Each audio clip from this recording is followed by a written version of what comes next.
bienvenue dans votre journal de la Méditerranée. Cette semaine encore, nous vous emmenons autour du bassin méditerranéen pour vous faire vivre ou revivre les événements qui ont marqué l'actualité. Au sommaire de ce numéro, nous reviendrons bien évidemment sur la situation en Syrie avec la résolution de l'ONU et l'arrivée des inspecteurs à Damas. Nous nous intéresserons également à l'oncle du président syrien. Il a un patrimoine immobilier colossal en France. Il est soupçonné de corruption. Le vieil orphelin, c'est le titre du dernier livre de Serge Moati, un témoignage poignant du réalisateur qui a perdu ses parents à l'âge de 11 ans. C'est à ce moment qu'il a quitté la Tunisie pour la France. Enfin, une célébration marquée par la présence du président de la République, la libération de la Corse en octobre 1943. C'est le premier territoire libéré de l'occupation allemande et vous verrez que c'est grâce à la résistance, mais également aux goumiers de l'armée d'Afrique. Mais d'abord, l'Italie, avec ce drame de l'immigration qui a déjà fait plus d'une centaine de morts et des dizaines de disparus jeudi après le naufrage d'un bateau à Lampedusa. Et le bilan pourrait encore s'alourdir car le navire transportait entre 400 et 500 migrants de la Corne de l'Afrique. Les sauveteurs, des gardes-côtes et des carabiniers sont toujours mobilisés. L'Italie a décrété vendredi une journée de deuil national et en appelle à l'aide européenne. Le pape François, en visite à Assise, a qualifié cette tragédie de honte. Il faut dire que depuis quelques semaines, les drames comme celui-ci se multiplient. Naufrages, noyades ou encore assauts des grillages de la frontière entre le Maroc et l'Espagne. La pression migratoire n'a jamais été aussi forte. À Ceuta ou à Melilla, ces enclaves espagnoles, au Maroc, des milliers de personnes attendent. Des hommes prêts à risquer leur vie pour tenter leur chance en Europe. À droite l'Afrique, à gauche l'Europe. Entre les deux, 11 km d'une frontière grillagée qui semble infranchissable. Et pourtant, le 17 septembre dernier, les forces de l'ordre n'ont rien pu faire face à un assaut massif de clandestins. Ces images ont été filmées par les caméras de surveillance. Les hommes se jettent d'une barrière à l'autre, malgré le vide, malgré les barbelés. Ils jouent leur vie. Soudain, à gauche, le grillage s'effondre. À terre, il y a des blessés, mais il faut continuer avant l'arrivée des militaires. Et pourtant, depuis 2005, cette frontière a sans cesse été perfectionnée. Alarme ultra sensible, bourrée d'électronique. Cette barrière en acier est passée de 3 à 7 mètres. Et un troisième grillage a été rajouté. La partie que vous voyez tout en haut est équipée de panneaux amovibles. Ils ne sont pas mortels, ils permettent juste de retarder l'ascension du grillage. Et puis il y a également un dispositif de capteur optique et sensoriel. Il suffit que quelqu'un touche le grillage et une alarme se déclenche dans notre centre opérationnel. La frontière est scrutée 24 heures sur 24. Ce 17 septembre, ils ont bien vu le voyant rouge s'allumer indiquant le lieu de l'assaut. Le dispositif de l'enclave espagnole compte 109 caméras. Ils sont arrivés en 4 minutes sur la zone, mais ce jour-là, ils n'ont rien pu faire. 112 immigrants ont réussi à passer. Filmés par une caméra thermique, on les voit courir vers leur Eldorado. Dans les premiers temps, ils vont se cacher. Ces clandestins qui ont réussi à passer, nous les avons retrouvés dans le centre de Melilla. Ils viennent tous d'Afrique noire.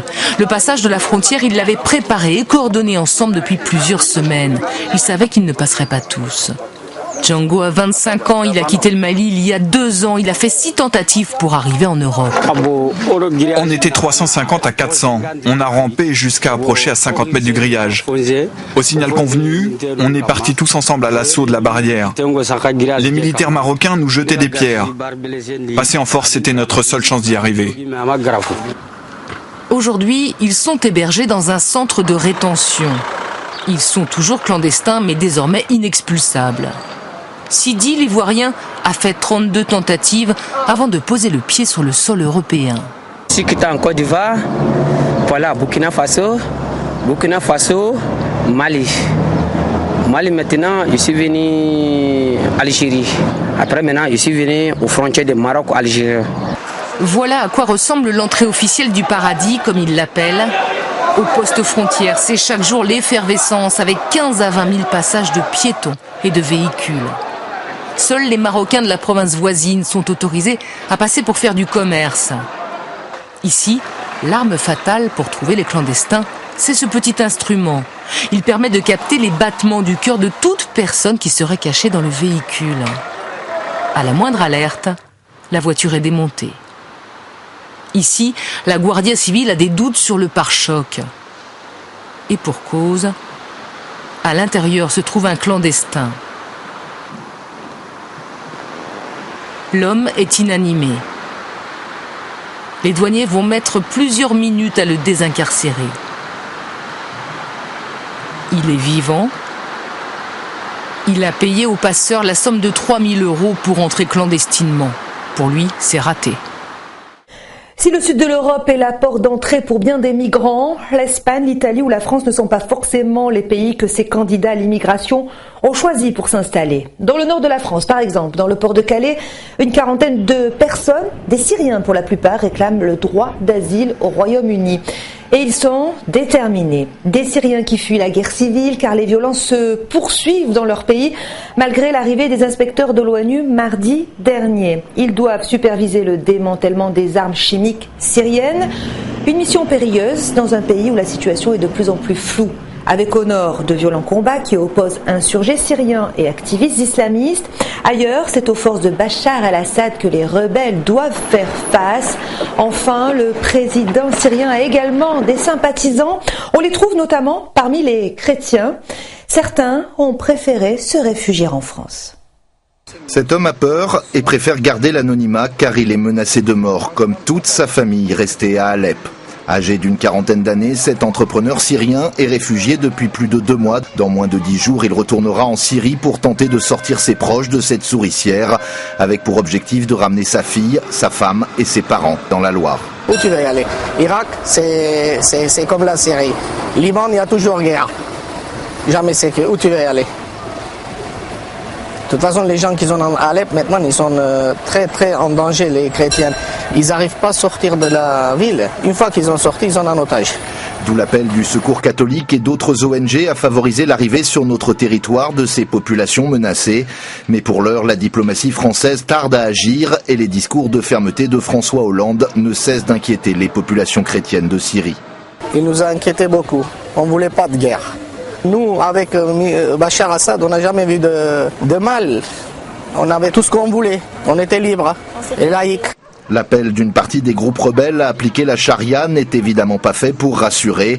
Cet homme a pu trouver une oreille attentive auprès de la préfète de la Loire qui s'est dit prête à faciliter ses démarches en cas d'arrivée sur le sol français de ses proches. C'est vraiment au compte-gouttes que ces familles arrivent. Il y en a donc très peu pour l'instant dans la Loire. Il n'est pas impossible que si quelque chose de plus massif était organisé, que la Loire, comme d'autres départements, soit chargée de l'accueil de certaines familles. Ça s'est déjà vu dans le passé et nous serons prêts. Ces réfugiés attendent donc un signal clair de la France. Seules 850 demandes d'asile ont été enregistrées depuis janvier. On estime à plus de 2 millions le nombre de Syriens ayant fui leur pays pour échapper à la guerre. Et pour être complet sur ce dossier syrien, cette affaire qui intéresse la justice française. Une enquête préliminaire a été ouverte lundi sur les avoirs de Rifat el-Assad, c'est l'oncle de l'actuel président syrien. En rupture avec le régime, il a quitté son pays dans les années 80. Aujourd'hui, il est soupçonné de s'être constitué un patrimoine exceptionnel avec l'argent de la corruption. Avec vue sur l'Arc de Triomphe, c'est un des plus beaux hôtels particuliers de Paris. Plusieurs centaines de mètres carrés, un intérieur coquet, avec piscine couverte et baignoire en marbre, comme l'a révélé l'hebdomadaire Marianne. Valeur 90 millions d'euros et un propriétaire au nom sulfureux, Rifat el-Assad, l'oncle du dictateur syrien. À 76 ans, il dispose d'un des plus beaux portefeuilles immobiliers de la capitale, des dizaines d'appartements, des terrains à construire. Il y en aurait pour plus de 160 millions rien qu'à Paris, peut-être plus d'1 milliard en comptant ses biens ailleurs dans le monde. S'est-il payé ce patrimoine en détournant des fonds syriens? C'est la question que se pose le parquet de Paris après la plainte déposée par cet avocat. Ce patrimoine immobilier, l'absence d'activité professionnelle, le fait qu'il n'ait revendiqué qu'une seule et unique activité, une activité politique, eh bien, suggère très nettement que ce patrimoine a été acquis par le truchement de cette évaporation, directement ou indirectement, des ressources publiques de l'État syrien. Rifat el-Assad, c'est l'oncle banni, forcé à l'exil par son frère Hafez ici à droite, à la suite d'un bras de fer dans les années 80. Auparavant, il était, dit-on, l'homme des basses œuvres, soupçonné d'avoir écrasé une révolte populaire à Hama. 10 000 morts au moins, mais aucune image. En 1984, il s'installe pourtant en famille, en région parisienne.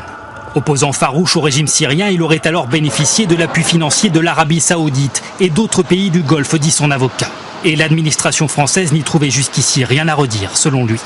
Est-ce que vous croyez sérieusement que depuis 1984, les services fiscaux n'ont pas examiné la situation de l'ensemble de ces biens, n'ont pas cherché à déterminer quelle était l'origine des fonds qui avaient permis leur acquisition? Rifat el-Assad n'a pour l'heure pas voulu s'exprimer. Il promet de révéler bientôt tous les détails de l'origine de sa fortune. En Grèce, un vaste coup de filet cette semaine parmi les dirigeants et militants d'Aube Dorée, le parti d'extrême droite. Certains seront jugés pour avoir participé à l'assassinat d'un rappeur, d'autres pour appartenance à une organisation criminelle. Le point avec Vanessa Fiz. Les autorités grecques ont-elles eu la peau d'Aube Dorée? S'il est trop tôt pour le dire, un sérieux coup a en tout cas été porté ces derniers jours au parti néo-nazi avec l'arrestation de plusieurs de ses membres, dont le leader Nikolaos Mialoliakos. Ce dernier restera en prison en attendant son procès. Il sera poursuivi sous réserve de la suite de l'instruction pour financement et appartenance à une organisation criminelle. Si les poursuites se sont précipitées depuis 2 semaines, c'est à cause de l'assassinat d'un rappeur par un des membres d'Aube Dorée, une affaire qui avait suscité l'émoi, sans compter l'influence toujours plus forte du parti dans un contexte de crise et de paupérisation du pays. Aube Dorée, hier formation quasi inconnue, compte aujourd'hui 18 députés au Parlement. 4 d'entre eux ont également été inculpés cette semaine. 3 ont été remis en liberté sous surveillance judiciaire. Le 4e se trouve en détention préventive, comme le chef du parti, parce qu'il est présumé impliqué dans l'assassinat. Quant à Nikolaos Mialoliakos, c'est un nostalgique de la dictature des colonels, admirateur d'Hitler, niant l'existence des chambres à gaz.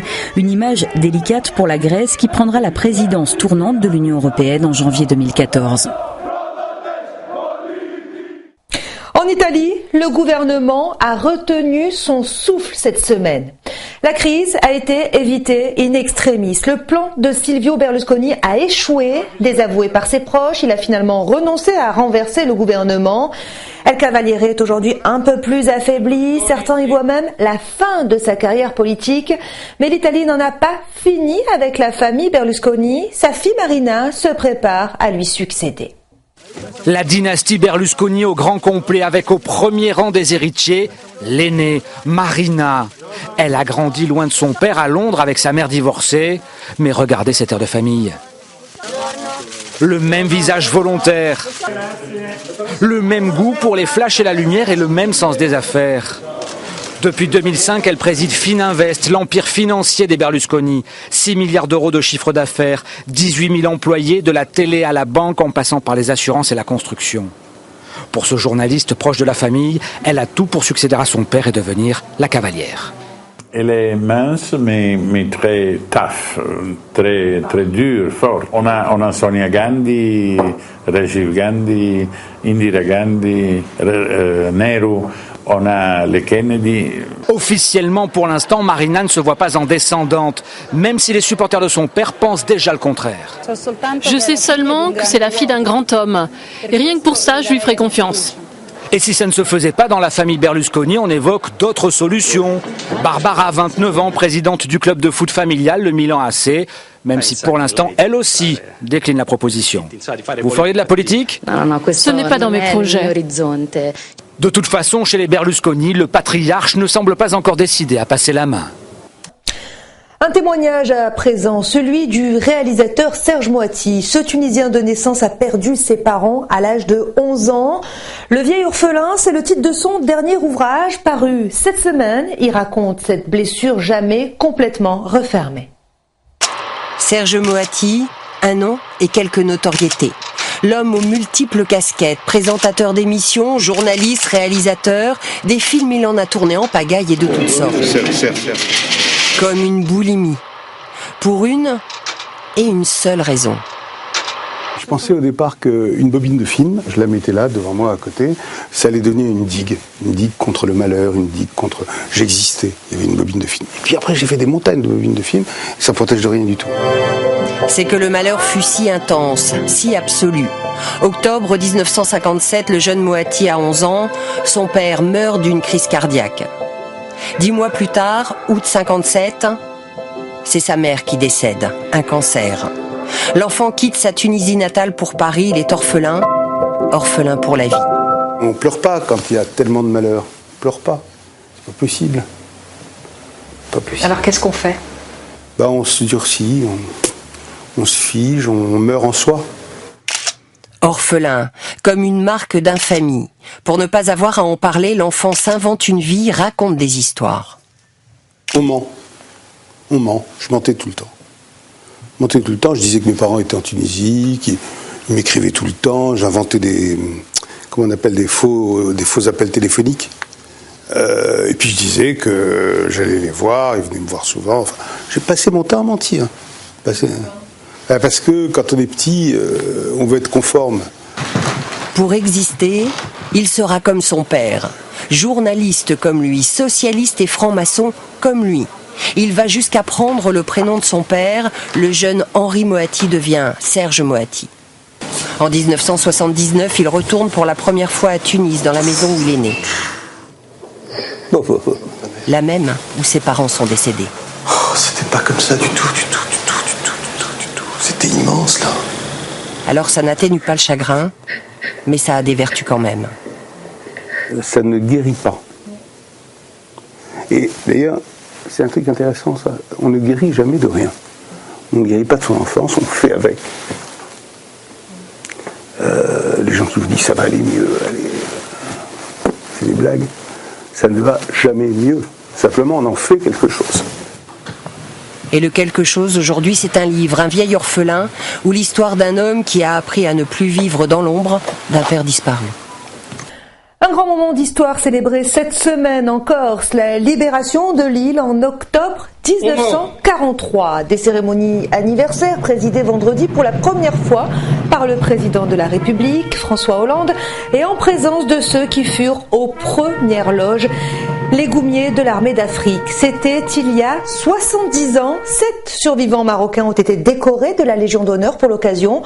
Aujourd'hui, ils ont entre 89 et 105 ans et ils n'ont rien oublié de cette guerre de libération. Enfin de retour. Sur le sable corse qu'ils ont foulé voilà 70 ans, en libérateurs.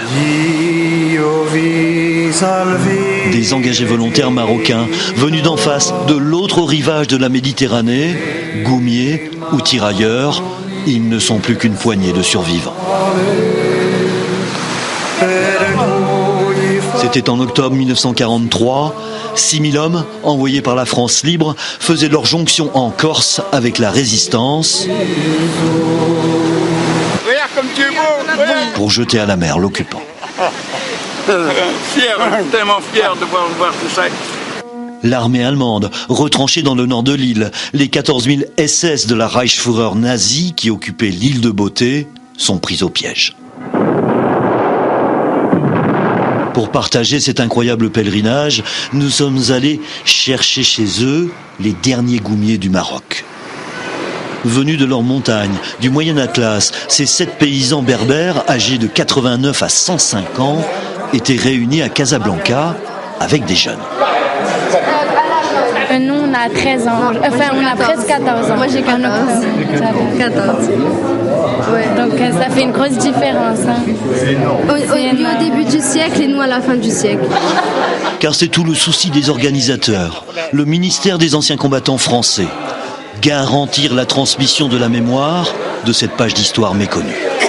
À l'ouvrage, les élèves marocains ou français du lycée Lyoté, un lycée français où l'on enseigne l'arabe. Le monsieur a beaucoup d'expérience, il me racontait des anecdotes. Voilà. Il me disait qu'il y avait un froid très dur, qu'il souffrait beaucoup. Et il me disait qu'il était souvent changé de régiment. À l'aéroport de Rabat, le ministre délégué de la Défense, chargé des anciens combattants, Kader Arif, est venu chercher les goumiers. Mais pas n'importe comment. Avec l'avion personnel du président de la République, tout un symbole. C'est une belle fierté, une belle marque de reconnaissance. Et moi qui suis un Méditerranéen, je sais ce que peut être la force du symbole. Dépaysement garanti dans cet Airbus de grand standing pour ces soldats de base de notre ancienne armée coloniale. Certains n'avaient jamais même pris l'avion de leur vie. Comme cet homme qui n'en revient pas à l'atterrissage en Corse d'être, dit-il, descendu des étoiles. Au réveil en Corse, tous les souvenirs se bousculent. Nadir Ali, 93 ans, et une énergie incroyable, raconte comment il a neutralisé baïonnette au canon un orgueilleux soldat nazi, avant d'être blessé dans la bataille du col de Teguim.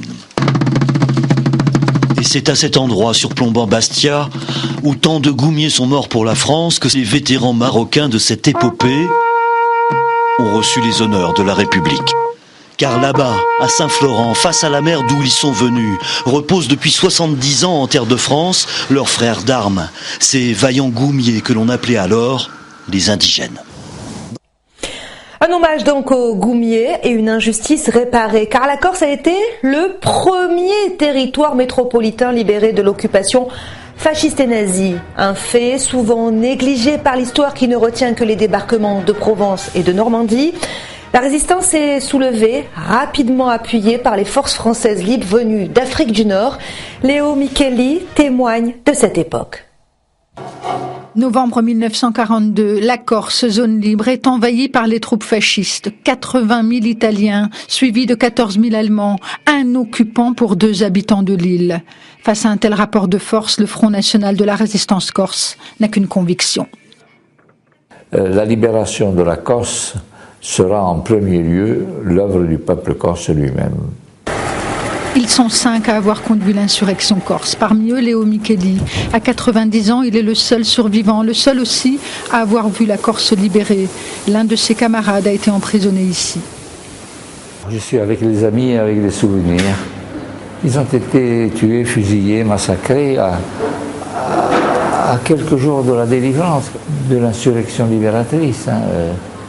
L'insurrection se prépare dès février 1943. Combattants aux armes de fortune, dockers, lycéens, ménagères, muletiers, du maquis au foyer, toute la population participe. Léo Micheli rédige un appel au peuple. C'est par la Méditerranée que la donne va changer. Le 10 juillet 1943, les Alliés débarquent en Sicile, puis le 9 septembre à Naples. Face à l'avancée des Alliés, les Allemands se replient sur la Corse, base stratégique. Mais le 8 septembre, l'Italie signe l'armistice avec les Alliés. L'ennemi d'hier rejoint le camp des résistants corses sur l'île. C'est le signal de l'insurrection. Le 8 au soir, nous rédigeons un appel à l'insurrection en français pour la population et en italien, en disant aux Italiens de nous rejoindre dans la lutte. Et dans la soirée, nous entendons les bruits de la bagarre qui a eu lieu entre Italiens et Allemands.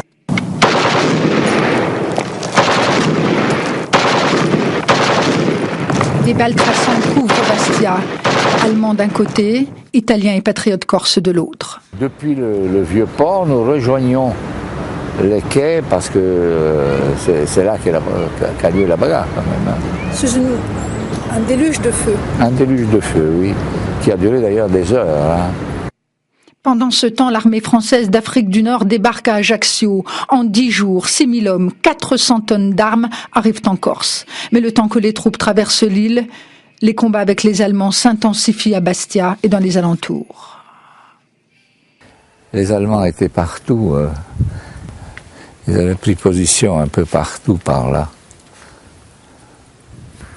Et c'est peut-être pour ça qu'ils étaient aussi hargneux, allant tuer dans le village pas loin d'ici, jusqu'à 4 ou 5 patriotes, les fusillant sans problème. C'était quand même quelque part le signe que la fin approchait pour eux quand même. Chassés par les troupes françaises arrivées au premier jour d'octobre, les Allemands quittent Bastia, détruite par les chars ennemis et les bombardements américains. Bastia est libre mais dévastée, complètement en ruine. 70 ans après avoir combattu ici même, place Saint-Nicolas, Léo Micheli va enfin accepter la Légion d'honneur. J'aurais dû me la donner à titre posthume, comme ça aurait arrangé tout le monde. Il n'y avait pas longtemps à attendre. Des inondations meurtrières de Nîmes au couvre-feu d'octobre 1961 pour les Algériens, c'est l'heure du rétro-zap de la Méditerranée. Comme vous le savez, cette rubrique revient sur des événements dont c'était la date anniversaire cette semaine, des images d'archives que l'on doit à l'INA, l'Institut national de l'audiovisuel, et on commence par la loi sur le statut des Juifs promulguée par Pétain, c'était il y a 73 ans. Dès l'été 40, dès qu'il a les pleins pouvoirs, Pétain promulgue des lois contre les étrangers, les francs-maçons et les communistes. En octobre, il signe le statut des Juifs, sans aucune pression allemande. Pour la première fois, la France définit une race juive et l'exclut de la vie publique. Les activités interdites vont de chef de l'État à instituteur, en passant par toutes les professions supposées exercer une influence sur l'opinion. Nîmes est sous 2 mètres d'eau. C'est au petit matin que le déluge s'est abattu sur la ville au rythme de 300 litres par mètre carré. Les poids lourds, les autocars, les plaques d'égout, rien n'a résisté à la fureur des eaux. Mais la catastrophe a pourtant peut-être déjà fait 7 morts. Certaines victimes sont restées bloquées dans les caves. Des écoles se sont aussi retrouvées brusquement isolées. Voici la physionomie du département du Gard tôt ce matin. 18h40, 24 rue Copernic. Des hommes déposent une bombe sur le toit de cette mairie. Quelques secondes plus tard, c'est l'explosion énorme. À l'intérieur de la synagogue, plus de 300 Israélites suivent l'office du début du sabbat sous la conduite du rabbin Williams. Les fidèles se précipitent vers l'extérieur. Mais dehors, c'est trop tard. La bombe a tué 4 personnes qui rentraient chez elles. Elle en a blessé une quinzaine d'autres. En fait, la bombe était réglée pour exploser à la sortie de l'office. Elle aurait pu faire des centaines de morts parmi les fidèles. 1961, la France et l'Algérie sont en guerre depuis 7 ans. Une guerre sans nom qui se déroule aussi sur le sol français. La rivalité entre 2 mouvements, le MNA, Mouvement nationaliste algérien, et le FLN, Front de libération nationale, fait régulièrement des victimes. Les policiers français ont carte blanche pour tenter de démanteler les réseaux. Et petit à petit, un véritable climat de guerre civile se développe avec ses dérives. Torture et noyades d'Algériens sont des pratiques de plus en plus courantes. C'est dans ce contexte que le préfet de la Seine, Maurice Papon, décide d'instaurer un couvre-feu à l'encontre des FMA, les Français musulmans d'Algérie. Retour en 2013. Au revoir, merci de nous avoir suivis. La semaine prochaine, vous retrouverez Grégoire Bouscambert pour un nouveau journal de la Méditerranée. Nous, on se quitte avec ces images de la Sagrada Familia à Barcelone. Ce chef-d'œuvre de Gaudi, resté inachevé, vous la découvrez telle qu'elle sera une fois terminée en 2026. Une animation exceptionnelle.